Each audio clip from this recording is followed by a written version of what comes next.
Arrête-toi. Ne fais pas défiler. Ce vent froid que tu sens parfois dans ton esprit, ce n'est pas ton imagination. C'est une fissure. Et ce que tu ne sais pas, c'est que tu viens de la sceller. Ce n'est pas une fatigue normale, celle que le sommeil répare. C'est un épuisement qui vient de plus profond, une lassitude qui s'installe dans tes os comme une humidité tenace. C'est comme si une fine couche de poussière grise, la poussière de l'inutilité, se déposait sur tes journées, rendant tes couleurs plus ternes, tes joies plus silencieuses. Tu te lèves le matin déjà fatigué de la veille, portant un poids dont tu ne connais pas le nom. Ce courant d'air spirituel a gelé tes décisions. Chaque choix devient une montagne. Tu sens l'élan de faire quelque chose, d'avancer, mais une force invisible te tire en arrière, te chuchotant le doute, la confusion. Tu te surprends à rester immobile, paralysé non par manque de volonté, mais par ce vide qui aspire ton énergie et transforme tes certitudes en questions sans fin. Et ce froid a fini par entrer dans ta maison. Les conversations avec ceux que tu aimes semblent se perdre dans le vent. Tu parles, mais les mots n'atteignent pas l'autre rive. Il y a une distance qui s'est créée, une vitre fissurée entre toi et les autres, là où il y avait avant de la chaleur et de la complicité. Tu essaies de te connecter, mais tu as l'impression de crier contre un vent qui déforme ta propre voix. Tu vas comprendre pourquoi tes plus grandes batailles ne venaient pas de l'extérieur, mais de la brèche que tu étais destiné à sceller. Tu vas recevoir le nom de l'identité que tu as activée, celle de réparateur de brèches. Tu vas apprendre à reconnaître les 4 signes infaillibles que l'architecte des fissures essaie de rouvrir ce que tu as scellé. Tu vas découvrir l'exemple de Néhémie, non pas comme une histoire ancienne, mais comme ton manuel d'opération personnel. Tu vas obtenir les prières mortiers pour non seulement réparer, mais construire une muraille de protection si solide que l'ennemi ne pourra plus jamais créer de fissures dans ta vie, ta maison et ta destinée. As-tu déjà senti que cet épuisement, ce sentiment que tes efforts sont vains, n'arrive pas seulement comme un coup de fatigue, mais comme un courant d'air spirituel qui te gèle de l'intérieur et sape ta force? Et si cette lutte invisible n'était pas le signe de ta faiblesse, mais la preuve qu'il y a en toi une chaleur, une lumière que le monde spirituel des ténèbres veut à tout prix éteindre? Pendant que beaucoup traitent cela comme un burn-out ou une dépression, peu réalisent que ce genre de vide glacial ne commence pas à l'extérieur. Il commence quand Dieu choisit quelqu'un pour devenir un rempart, un mur de feu. Mais, et si le motif de cette bataille drainante résidait justement dans les outils que tu n'as pas encore appris à manier? Maintenant, pense avec moi. Et si tout ce que tu as traversé jusqu'ici, chaque fissure que tu as ressentie dans ton âme, était la réponse à cette question qui pèse sur ton cœur depuis des années? Pourquoi est-ce que mes actes de foi semblent inviter plus d'attaques et non plus de paix? C'est en cherchant à comprendre ce paradoxe pour les élus de ma propre communauté, en demandant au Père pourquoi les plus fervents semblaient être les plus assiégés, que j'ai été conduit à compiler les stratégies de protection dans ce livre digital, Le secret des prières, qui blinde les élus de l'envie spirituelle. Ce n'est pas juste un livre que l'on lit, c'est un bouclier de discernement spirituel, un arsenal fait pour ceux qui désirent non seulement colmater les brèches, mais aussi fortifier leur esprit contre les assauts futurs et apprendre des prières remparts pour blinder leur mental, leur foyer, leurs projets et leur destinée contre les jalousies spirituelles qui tentent d'éroder ce que Dieu a commencé en eux. Beaucoup d'élus ici ont déjà senti qu'ils avaient besoin de se protéger spirituellement, mais ils n'ont toujours pas pris la décision de télécharger le livre digital. Télécharge-le maintenant. Il est disponible dans le premier commentaire épinglé. Mais attention, le seul problème, c'est qu'il reste peu de copies de ce livre digital. Il révèle des prières et des directives que beaucoup de gens ignorent, mais qui peuvent changer la façon dont tu affrontes le brouillard mental soudain, les pannes inexplicables juste avant un succès, et ces vagues de découragement qui semblent venir de nulle part. N'attends pas de sentir le froid glacial de la prochaine fissure pour chercher une protection. Clique maintenant, télécharge ton exemplaire et découvre pourquoi aucune fissure créée par l'envie n'est assez large pour engloutir la fondation que Dieu a posée en toi. Si tu es l'un des premiers à le télécharger, reviens ici et écris « Amen ». Ce sera ton acte de foi, et aujourd'hui même, Dieu pourrait te montrer la raison pour laquelle la poussière de l'inutilité a été autorisée à s'accumuler aussi longtemps sur ta vie. Ce n'est pas seulement une question de colmater un trou dans un mur. C'est une question d'être amené sous une nouvelle sorte de couverture, une ombre divine où ce vent glacial ne peut plus souffler. Il s'agit de passer d'une vie exposée, à la merci des courants d'air spirituels, à une vie abritée, cachée dans le creux de sa main. Le ciel veut te déplacer d'un lieu de réparation constante à un lieu de repos fortifié. Si cette parole a fait écho en toi, si tu as reconnu ce froid dont je parle, appuie sur le bouton « J'aime ». Ce n'est pas pour l'algorithme, c'est un signal que tu envoies au ciel, une façon de dire « Je suis là, je me reconnais ». Et c'est un acte de foi qui aide ce message à trouver la prochaine personne qui sent ce même courant d'air et qui a besoin de savoir qu'elle n'est pas seule. Et à propos de ce vent froid et insistant, du son satisfaisant d'une pierre qui s'emboîte parfaitement dans un trou que tu n'as pas encore entendu, et de cette fine poussière grise de l'inutilité qui semble tout recouvrir. Il existe un saut d'une durée précise qui s'inscrit exactement dans cette heure critique avant l'aube, l'heure de la sentinelle. Garde ça au fond de ton esprit. Et au-delà de notre livre numérique de prière, élu, tu as ici une autre façon de fortifier ce message qui est arrivé chez toi aujourd'hui, et de le faire parvenir à de plus en plus d'élus comme toi. Nous ne recevons pas un centime pour chaque parole que je te livre chaque jour sur cette chaîne. Pour te permettre de rendre une partie de ce que tu reçois ici, nous maintenons également un lien de don volontaire ouvert, juste en dessous du livre numérique, dans le premier commentaire épinglé. N'importe quel montant qui tient dans ta main aujourd'hui, n'importe quelle somme que ton cœur indiquera. C'est ce qui maintient notre chaîne debout. C'est ce qui permet au prochain message d'atteindre une autre personne qui en a besoin, exactement comme tu en as eu besoin. Je t'y attends, élu. Et si tu dois partir avant la fin de cette vidéo, sache que ce bouclier t'attend déjà dans le premier commentaire épinglé, juste ici en dessous. Mais je te demande de rester jusqu'au bout, car sans le contexte qui vient maintenant, le sceau n'agira pas avec la même force sur ta destinée. Je ne t'ai pas encore dit la chose la plus importante. Maintenant, respire. Trouve un endroit où tu peux être tranquille, juste pour un instant. Coupe le bruit extérieur. Ce que je vais te dire maintenant demande une écoute qui ne vient pas des oreilles, mais de l'esprit. Ces signes ne sont pas des théories, ce sont des expériences que tu as déjà vécues. Ce sont les empreintes laissées par l'architecte des fissures alors qu'il teste la solidité de ce que tu as scellé sans le savoir. Écoute bien et vois si tu te reconnais. Le premier signe est l'écho du silence. Tu entres dans la prière, là où tu avais l'habitude de trouver une paix, une direction, ou même juste un murmure de réconfort. Mais maintenant, il y a un silence. Ce n'est pas un silence paisible, c'est un silence vide, un silence qui te renvoie tes propres mots comme un écho dans une pièce immense et froide. Tu poses ta question, et tout ce que tu entends, c'est le son de ta propre voix qui se perd dans le vide. C'est sa première tactique, te faire croire que la ligne avec le ciel a été coupée. Le deuxième signe est la fixation sur la faille. Tard dans la nuit, quand tu te lèves pour boire un verre d'eau, ton regard est attiré par ce cadre photo sur le mur du couloir, celui qui est toujours légèrement de travers. Machinalement, tu le redresses. Ce geste, tu le fais 10 fois par jour sans même y penser. Tu es devenu obsédé par une petite imperfection, une erreur passée, un mot blessant qu'on t'a dit, et cela a pris toute la place dans ton esprit, au point d'occulter toutes les bénédictions. Tu te surprends à y penser la nuit. C'est le signe que l'ennemi te force à fixer la fissure pour que tu oublies la muraille. Et à propos de ce cadre que tu redresses dans le silence de la nuit, de cet agacement que tu ressens, je dois te dire quelque chose. J'ai déjà laissé le bouclier qui t'attend dans le premier commentaire épinglé. Si tu dois partir avant la fin, il est là pour toi. Mais reste, je t'en prie, parce que le nom de ce qui t'arrive n'a pas encore été prononcé. Le troisième signe est la fatigue soudaine. Tu es en plein milieu d'un projet qui te passionne, d'une conversation joyeuse avec un ami, ou même d'un simple moment de gratitude. Soudain, sans avertissement, une vague de fatigue écrasante et inexplicable te submerge.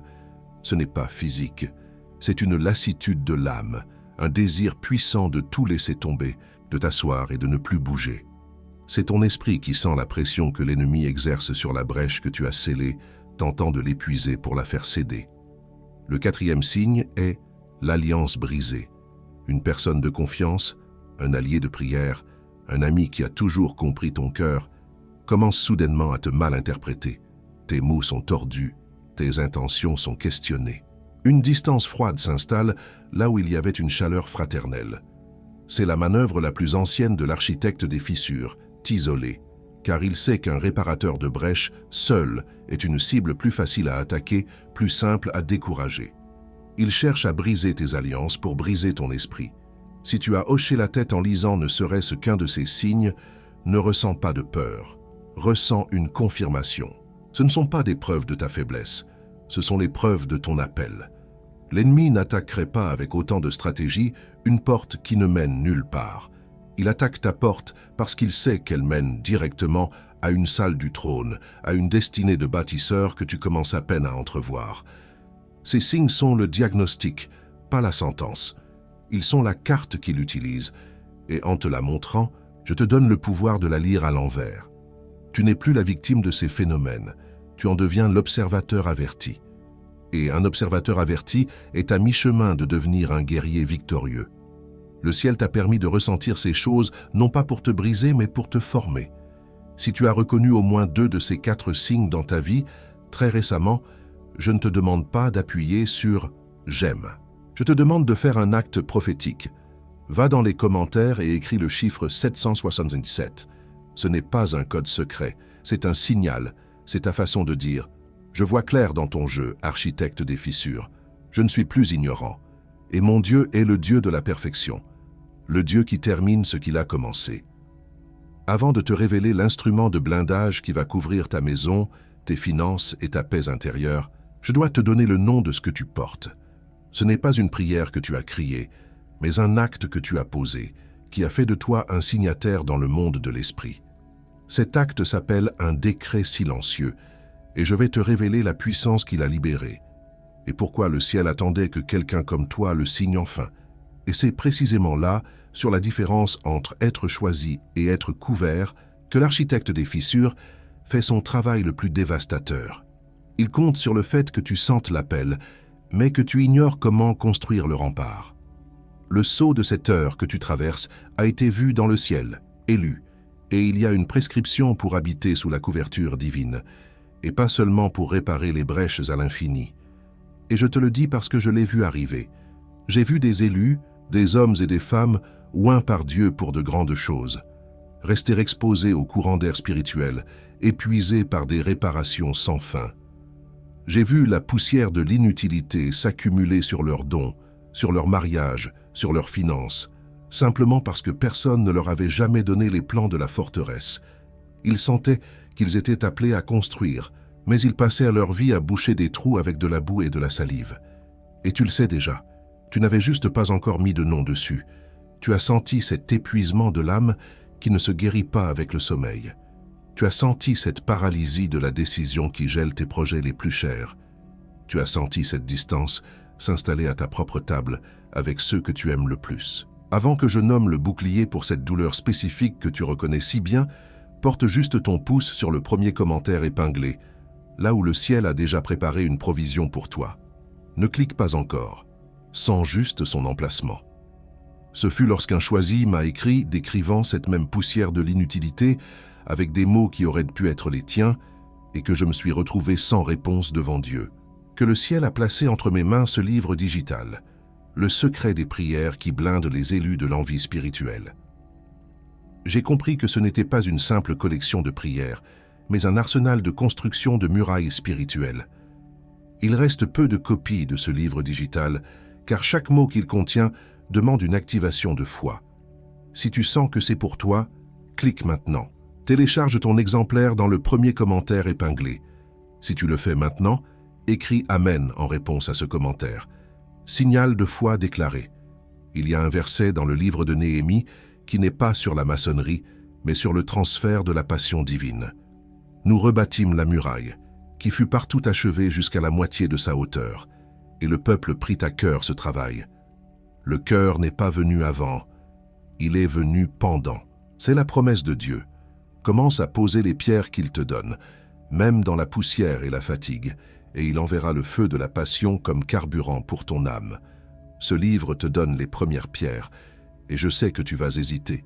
Tu vas penser, mais à quoi bon? Tout ce que je fais finit en poussière de toute façon. Ce livre digital te coûtera moins qu'un seul repas au restaurant que tu auras oublié demain, moins que 2 places de cinéma pour un film qui ne changera rien à ta vie.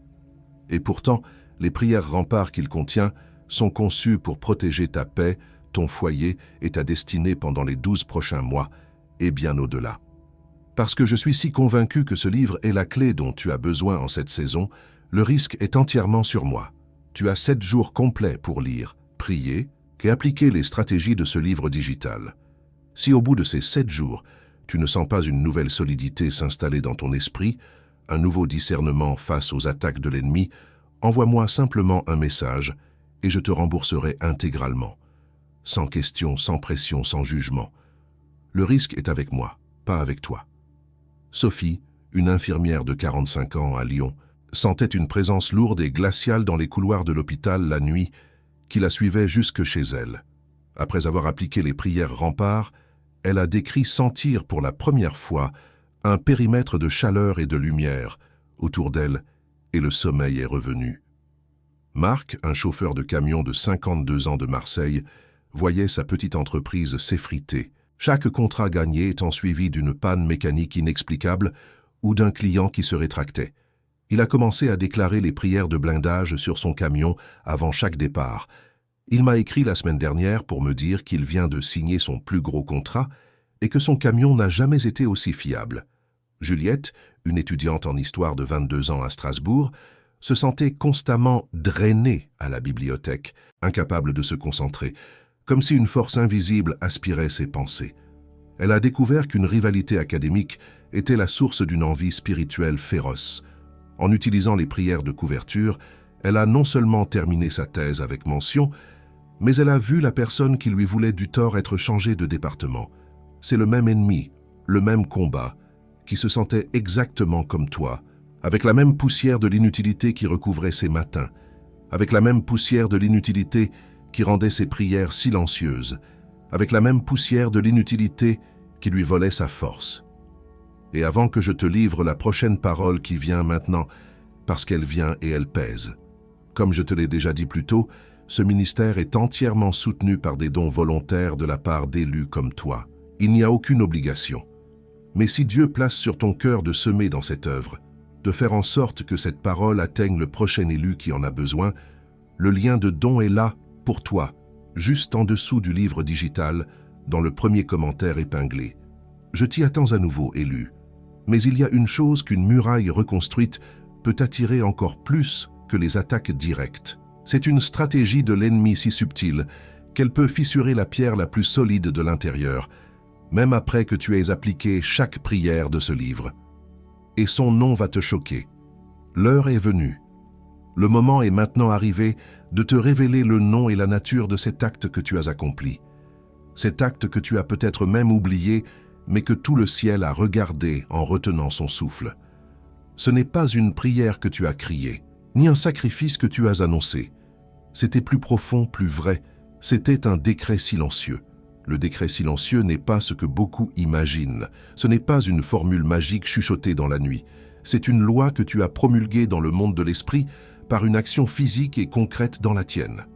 C'était cette fois où tu as choisi l'intégrité alors que le mensonge était plus facile et que personne ne regardait. C'était ce jour où tu as pardonné alors que la blessure était encore à vif, sans rien demander en retour. C'était ce moment où tu as donné de ton temps, de ton argent, de ton énergie en secret pour réparer quelque chose que tu n'avais pas cassé, simplement parce que c'était juste. Chacun de ces actes était une pierre posée dans la brèche béante que l'architecte des fissures creusait dans ta vie, ta famille ou ta destinée. Il ne peut pas imiter cela. Il peut simuler le pouvoir, le bruit, le spectacle, mais il ne peut pas simuler le coup tranquille de l'obéissance, le poids de l'intégrité quand elle n'est pas récompensée. Ton décret silencieux, cet acte final qui a emboîté la dernière pierre, a donné au ciel la permission légale d'intervenir et de commencer la véritable reconstruction. Ce n'était pas un accident. C'était une signature. Tu es mon réparateur de brèches.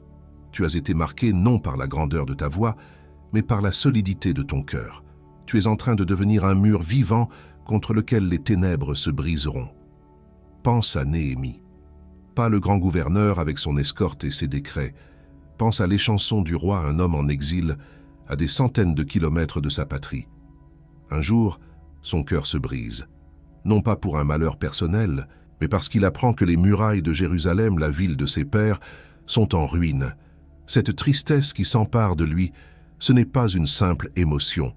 C'est une connexion spirituelle à une fissure lointaine.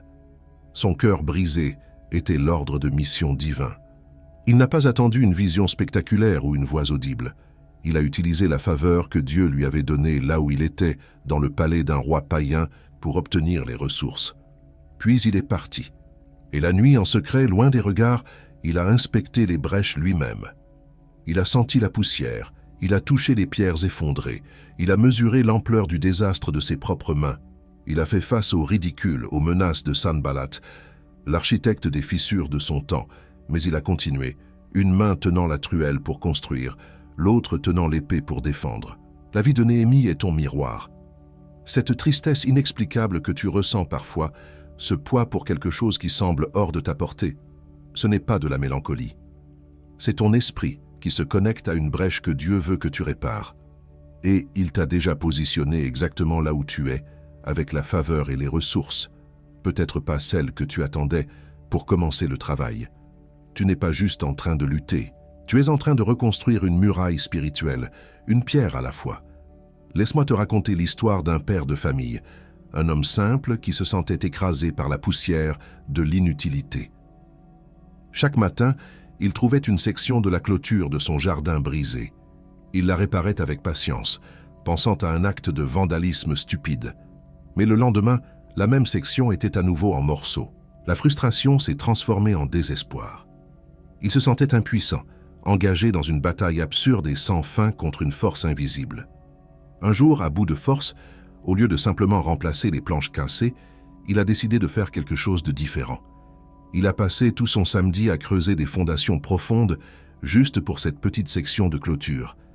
Il a mélangé du béton, a planté des poteaux en acier et a reconstruit cette partie comme s'il bâtissait une forteresse. Ses voisins le regardaient d'un air étrange. Sa femme pensait qu'il en faisait trop. Mais pendant qu'il travaillait, il priait, déversant sa frustration et sa fatigue dans le ciment. La semaine suivante, un adolescent du quartier est venu sonner à sa porte en larmes. C'était lui qui cassait la clôture, par colère et par ennui. Mais quand il a vu la nouvelle section, solide comme un roc, il a dit « C'était comme frapper une montagne. J'ai compris que je devais arrêter. » L'acte de reconstruction obsessionnelle de ce père est devenu un décret silencieux qui a non seulement protégé sa maison, mais qui a aussi initié la guérison dans la vie d'un jeune homme perdu. Ce décret silencieux, cet acte de reconstruction que tu as signé, t'a qualifié. Il t'a placé dans l'une des 3 stations de travail que le ciel déploie en ce moment même sur la terre. Ce ne sont pas des titres honorifiques, ce sont des fonctions, des postes de combat, des identités actives dans le royaume. Écoute attentivement, car l'Esprit Saint est sur le point de surligner la tienne. Tu n'es pas seulement un élu, tu es un élu avec une mission spécifique. La première identité est celle du réparateur de brèches. C'est l'archétype de Néhémie. Tu es celui qui ressent la douleur des murs effondrés même à des kilomètres de distance. Tu ne peux pas supporter de voir le désordre, la division, la ruine spirituelle. Tes mains te démangent de construire, de restaurer, de remettre en ordre. La sensation de la truelle dans ta main, du mortier qui lie les pierres, est plus réelle pour toi que n'importe quel autre. L'architecte des fissures tente de te confondre en te faisant croire que tu n'es qu'un concierge spirituel, toujours en train de nettoyer les dégâts des autres. Mais la vérité est que tu es un maître d'œuvre, et chaque brèche que tu répares est une forteresse que tu bâtis pour le royaume. La deuxième identité est celle du Pakaz porteur de lumière inconscient. Tu es celui qui ne se rend même pas compte de l'impact que tu as. Tu ne cherches pas les brèches, ta simple présence les scelle. Il y a une lumière, une chaleur qui émane de toi et que tu ne vois pas, mais que le monde spirituel tout entier reconnaît.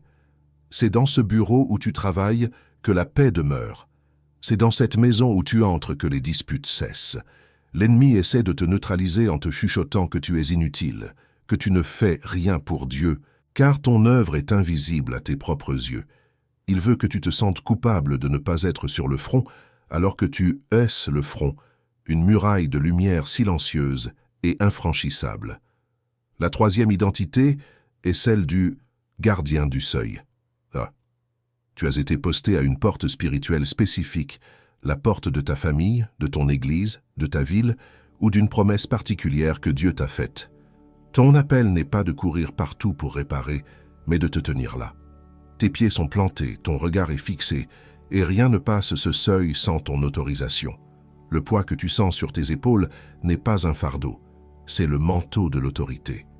L'architecte des fissures essaie constamment de te distraire, de te tenter à abandonner ton poste pour une mission qui semble plus glorieuse ou urgente. Il sait que si tu quittes ton seuil, ne serait-ce qu'un instant, il aura l'accès qu'il convoite depuis des années. Ta plus grande victoire est de rester là où Dieu t'a placé. Maintenant, c'est à toi. L'une de ces trois identités a résonné plus fort dans ton esprit. Ce n'est pas toi qui choisis, c'est l'Esprit qui révèle. Fais un acte prophétique qui scelle cette révélation. Va maintenant dans la section des commentaires et écris le nom de l'identité que Dieu vient de te montrer. Réparateur de brèches, porteur de lumière inconscient ou gardien du seuil. Ne te contente pas de le penser, écris-le. C'est ton acte de signature, ta déclaration publique que tu acceptes ton poste dans l'armée du ciel. Et le réparateur de brèches, le porteur de lumière ou le gardien du seuil que tu viens de déclarer être, sans une couverture spirituelle adéquate, est une cible exposée. L'ennemi connaît maintenant ton poste et il va tout faire pour exploiter la vulnérabilité unique de ton archétype. C'est pourquoi le blindage est si crucial et c'est exactement ce que propose le secret des prières qui blindent les élus. Ce n'est pas une formation générale, c'est un manuel de protection spécifique à ta fonction.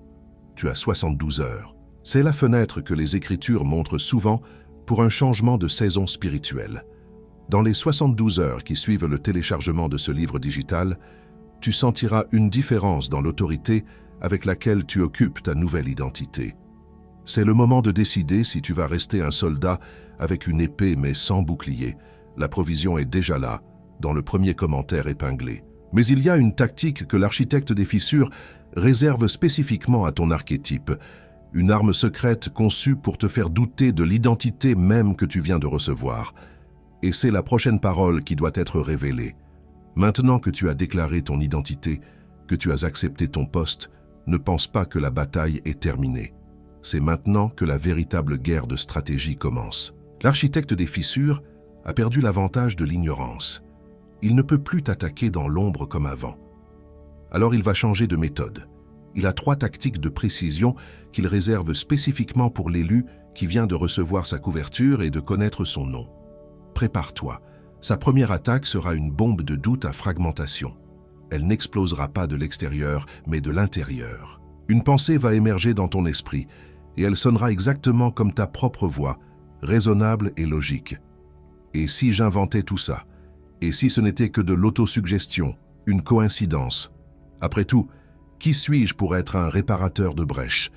Cette pensée est conçue pour couper la connexion entre la révélation que tu viens de recevoir et la réalité de ton quotidien. Ton arme contre cela est une déclaration verbale immédiate, soutenue par une action. Ne te contente pas de chasser la pensée, noie-la sous le son de ta propre voix qui déclare la vérité. Dis à voix haute, « Je suis ce que Dieu dit que je suis.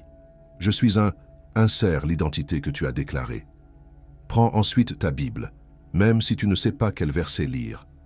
Le simple fait de la tenir dans tes mains est un acte symbolique qui dit à l'ennemi « Je choisis de m'ancrer dans la parole écrite et non dans les doutes que tu sèmes. » Cet acte brise la logique de la bombe de doute. Sa deuxième tactique est la crise de distraction. Au moment précis où tu décideras de t'asseoir pour prier, pour méditer sur cette nouvelle identité, une urgence fabriquée surgira de nulle part. Un appel téléphonique imprévu, un email urgent du travail, un conflit soudain à la maison, une notification sur ton téléphone qui semble capitale. L'objectif de l'architecte des fissures n'est pas de te nuire directement, mais de voler le temps que tu as réservé à Dieu pour fortifier ta nouvelle identité. Il veut t'épuiser dans l'urgent pour te faire oublier l'essentiel. L'arme contre cette tactique est le discernement de la priorité divine. Avant de réagir à l'urgence, prends une seconde. Respire et pose une seule question à l'Esprit Saint. Est-ce une distraction ou une direction? Apprends à dire un non paisible aux urgences fabriquées. Chaque fois que tu choisis de rester assis en présence de Dieu, même pour 5 minutes de plus alors que le monde crie à ta porte, tu construis un mur intérieur que l'ennemi ne peut pas franchir. Tu enseignes à ton âme que la voix de Dieu a la priorité sur tout le reste. Sa troisième tactique est l'isolement orchestré. Il va te murmurer le plus ancien mensonge du monde. Tu es le seul, personne d'autre ne vit ça. Regarde autour de toi, les autres chrétiens ont l'air si heureux, si en paix. Toi seul luttes comme ça. Il y a quelque chose qui ne va pas avec toi. Ce mensonge est un poison lent qui te sépare de la communauté, te faisant sentir comme une anomalie, un cas désespéré. Il veut que tu te sentes seul dans l'armée pour que tu crois que tu n'as pas d'armée du tout. Ton arme ici n'est pas une action, mais une prise de conscience profonde. Comprends que ce que tu ressens n'est pas un signe d'abandon, mais un signe de promotion. Écoute bien. C'est du calibrage, pas de l'abandon. C'est le signe que le Saint-Esprit t'a séparé pour une saison que ta vie vieille ne connaît pas. La pression que tu ressens est la pression de l'élévation. Tu n'es pas seul. Tu es simplement en train de rejoindre les rangs d'une unité d'élite que peu de gens voient, une armée d'élus qui combattent sur les murailles et non sur la place du marché. Ce silence qui tente de te convaincre que tu es le seul, cette solitude qui pèse parfois après une grande révélation, c'est la preuve que l'ennemi craint plus que tout que tu te connectes à la source de ta force. Il sait que l'arsenal contenu dans les prières qui blindent toi n'est pas juste une collection de mots, mais une ligne de communication directe avec le quartier général du ciel, qui te rappelle que tu n'es jamais seul. C'est un protocole de blindage qui te donne les mots à prononcer quand les tiens te manquent. Le combat pour ta destinée se joue dans les 72 heures qui suivent une révélation comme celle-ci. Ne laisse pas l'ennemi gagner par forfait. Va chercher ton manuel d'opération dans le premier commentaire épinglé. Et il y a encore une chose que je dois te dire. Quelque chose que l'ennemi ne veut pas que tu entendes avant que nous ayons fini. Je te le dis avec tout le poids de l'amour pastoral. Ne prends pas cette parole à la légère. Ne la classe pas comme un autre message inspirant. Ce que tu viens d'entendre est une stratégie de guerre divine. L'ignorer, c'est comme aller au combat en laissant ton bouclier et ton casque à la caserne. L'ennemi compte sur ton inaction. Il espère que la vague d'émotions passera et que tu retourneras à tes anciennes habitudes, exposé et vulnérable. Ne lui donne pas cette satisfaction. C'est pourquoi je te demande de faire 2 choses. Premièrement, abonne-toi à cette chaîne et active les notifications. Ce n'est pas pour ma gloire, mais pour ta protection. Chaque message est une pierre de plus dans ta muraille, une arme de plus dans ton arsenal. Deuxièmement, enregistre cette vidéo. Sauvegarde-la dans un dossier que tu pourras retrouver facilement. Tu auras besoin de réécouter ces stratégies. Dans une semaine, dans un mois, quand l'une de ces 3 tactiques te frappera, tu auras besoin de te rappeler la contre-offensive. C'est un acte de bonne gestion de la parole prophétique que tu as reçue aujourd'hui. Fais-le maintenant. Maintenant, respire. Ferme les yeux. Je veux que tu te vois non pas dans le présent, mais dans ce moment suspendu juste avant l'aube, à l'heure de la sentinelle. Tu te tiens devant une muraille, ta muraille. Il y a une dernière brèche, un trou béant d'où siffle un vent glacial qui te vole ta chaleur. Dans tes mains, tu portes une pierre. Elle n'est pas parfaite, elle porte les marques de tes luttes, mais elle est lourde du poids de tes décisions, lourde de l'intégrité que tu as choisie dans le secret. Tu sens la poussière sur tes doigts, le froid sur ton visage. C'est le moment final. Avec un effort que tu puises non pas dans tes muscles, mais dans ton esprit, tu lèves la pierre. Tu la présentes à la brèche. Elle glisse, s'ajuste, et avec un bruit sec et satisfaisant, un clic qui résonne dans le silence de l'aube, elle s'emboîte parfaitement. Instantanément, le vent s'arrête. Le silence qui suit n'est pas un silence vide, c'est un silence plein, un silence de plénitude et de solidité. La poussière retombe, mais ce n'est plus la poussière de l'inutilité. C'est la poussière sainte d'une construction achevée.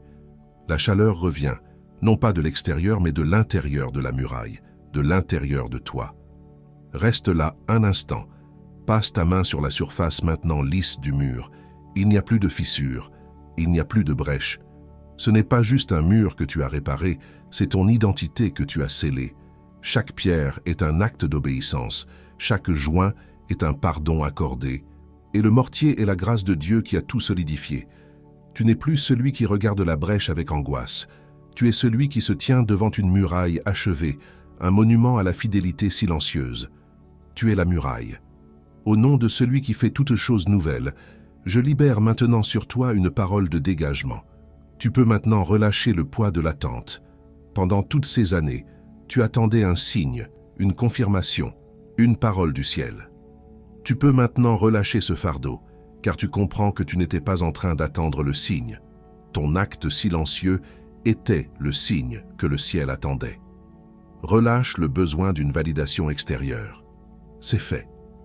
Tu peux maintenant relâcher la voix de l'auto-accusation, cette voix qui te chuchotait que tu n'en avais pas fait assez, que tu avais été trop lent, que tu aurais dû voir la brèche plus tôt. Tu vois maintenant que chaque retard était une formation, chaque moment de faiblesse était une occasion pour la grâce de se manifester. Ce n'était pas de l'échec, c'était de la préparation. Relâche la culpabilité. Elle n'a plus de place sur cette muraille. Et tu peux maintenant relâcher la honte du chemin lent et poussiéreux. Tu te comparais aux autres, à leur construction rapide et spectaculaire, tandis que la tienne semblait avancer à pas de tortue, dans l'ombre et l'anonymat. Tu comprends maintenant que Dieu ne construit pas des décors de théâtre, mais des forteresses, et les forteresses demandent du temps, des fondations profondes et des pierres éprouvées. Relâche la comparaison. Ta construction est unique et elle est terminée. Par l'autorité que me confère la parole que j'ai reçue pour toi, j'active maintenant l'identité que tu as déclarée. J'active maintenant en toi le réparateur de brèches, que tes mains spirituelles sentent le poids de la truelle et de l'épée, que tes yeux voient les fissures avant qu'elles ne deviennent des gouffres, que ton cœur porte le fardeau du Seigneur pour la restauration et trouve sa plus grande joie non pas dans la paix, mais dans la reconstruction.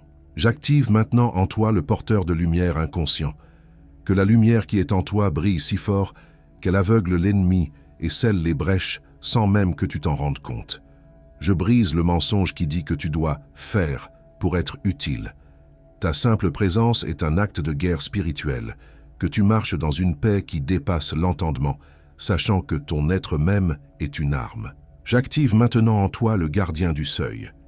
Que tes pieds s'enracinent dans la terre sainte de ton poste, que ton esprit soit aiguisé pour discerner la distraction de la direction.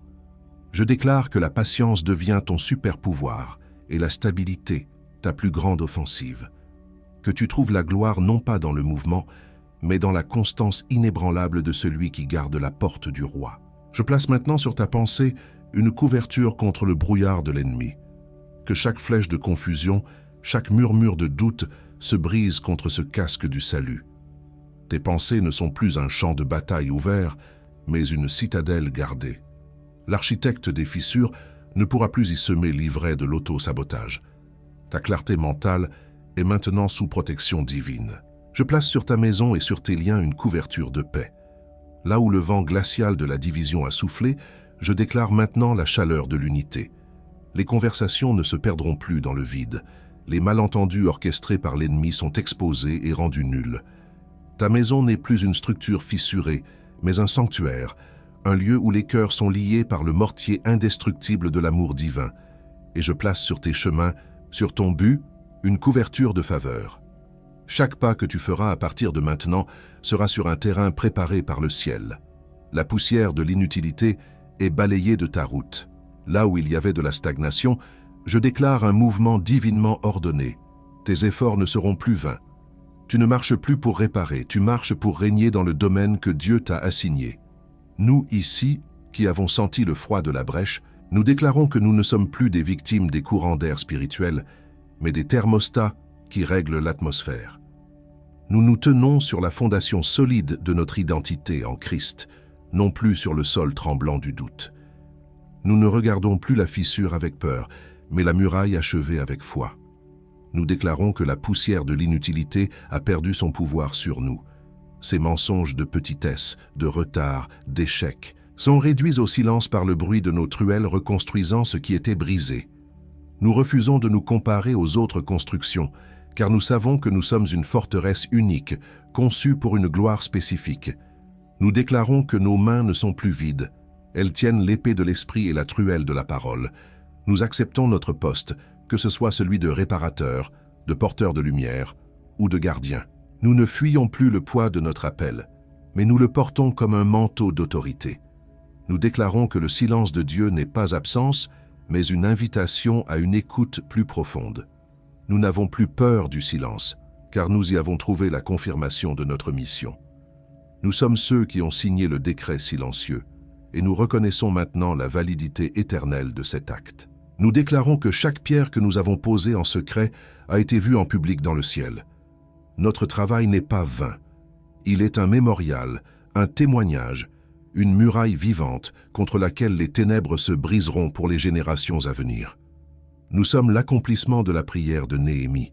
Je brise maintenant la malédiction de l'effort inutile qui transformait ton travail en poussière. Je brise maintenant l'assignation de l'isolement qui te faisait croire que tu étais seul sur la muraille. Je brise maintenant le pouvoir de la fissure invisible qui volait la chaleur de ta maison et de ton cœur. Tu es engagé. À partir de cet instant, ton cœur est scellé à cette cause de la reconstruction. L'indécision a fui, le doute a été banni. Tu ne te demandes plus si tu dois construire, tu te demandes seulement où poser la prochaine pierre. Tu es commissionné. L'autorité t'a été donnée. Ce n'est plus un souhait ou une bonne intention. C'est un ordre de mission gravé dans ton esprit. Tu portes maintenant le sceau officiel du royaume des cieux pour agir en tant que son agent de restauration sur la terre. Tu es envoyé. Va maintenant et marche dans cette nouvelle autorité. Ne regarde pas en arrière vers la brèche, mais en avant vers l'horizon de la promesse. Tu n'es plus défini par ce qui était cassé, mais par celui qui t'a appelé et équipé pour reconstruire. Ne dis pas encore « Amen ». Assieds-toi là-dessus un moment. Repose-toi dans ça. Ce décret pèse, mais il pèse du bon côté maintenant.